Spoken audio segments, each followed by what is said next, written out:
Bonjour, aujourd'hui on va traiter un problème de physique.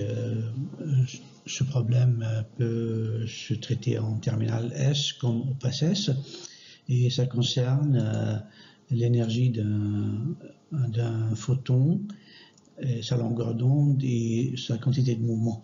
On nous donne un photon qui porte une énergie de 1,46 électronvolts et on nous demande de regarder sa longueur d'onde et sa quantité de mouvement, comme je viens de le dire. Donc on donne aussi qu'un électronvolt est de 1,6 10 puissance moins 19 joules.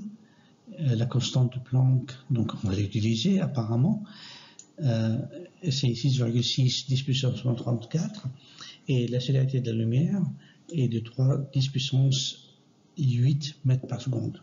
C'est les fameux 300 km par seconde. Donc, on va regarder la solution. Donc, on va rappeler les formules. Normalement, la formule de Planck-Einstein qui dit que l'énergie du photon est la constante de Planck multipliée par la fréquence.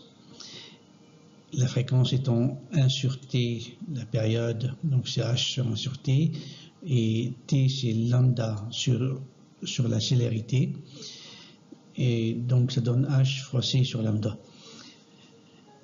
Et la relation de Louis de Broglie nous donne que lambda est égal à h sur la quantité de mouvement.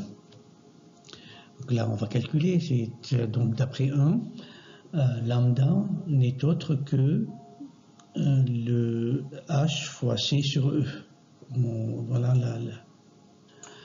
donc voilà, on a utilisé ça. Donc là maintenant on va remplacer numériquement, mais on va faire surtout attention aux unités. Pour être sûr de ce qu'on fait, on va utiliser que les unités métriques, les unités internationales. Donc, on va remplacer H par sa valeur, joule seconde. On est sûr qu'on utilise des unités internationales. Célérité mètre seconde, c'est bon. Et aussi, l'électronvolt, l'énergie portée par le photon, c'est en joule.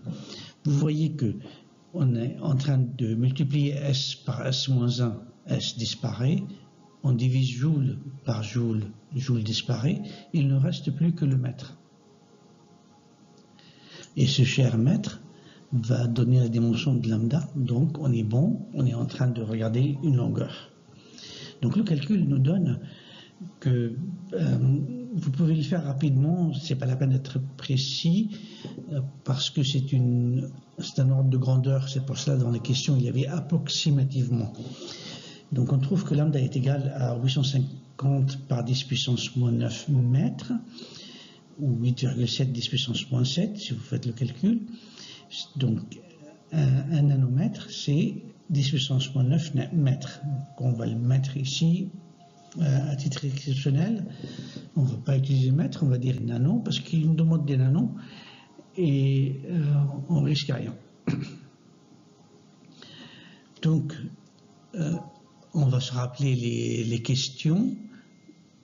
Donc, la réponse A est à rejeter et la réponse B est à retenir. Comme vous voyez ici, A est faux, B est vrai. Donc maintenant on va s'intéresser à la question suivante concernant la quantité de mouvement et en utilisant la relation de Louis de Broglie, on va remplacer les lettres par leur valeur numérique en faisant attention toujours à utiliser les unités internationales métriques. Donc, et en multipliant, on trouve une quantité de mouvement. Regardez, joule seconde divisé par mètre.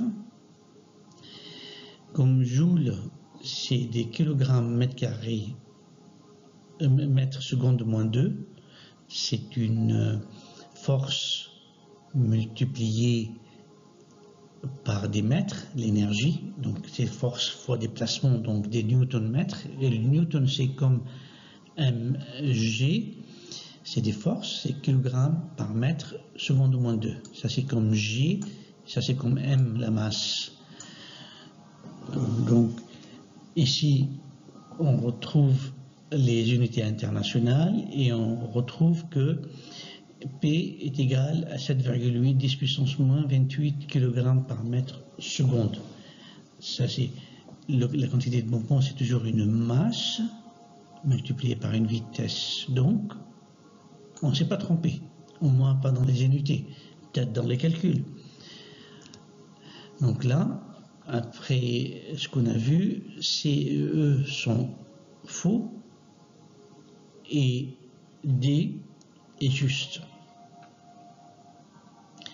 Il y avait beaucoup de calculs à faire approximativement, mais les formules sont assez simples et à retenir normalement. Si vous avez d'autres questions, n'hésitez pas à nous contacter ou laisser un commentaire. Merci.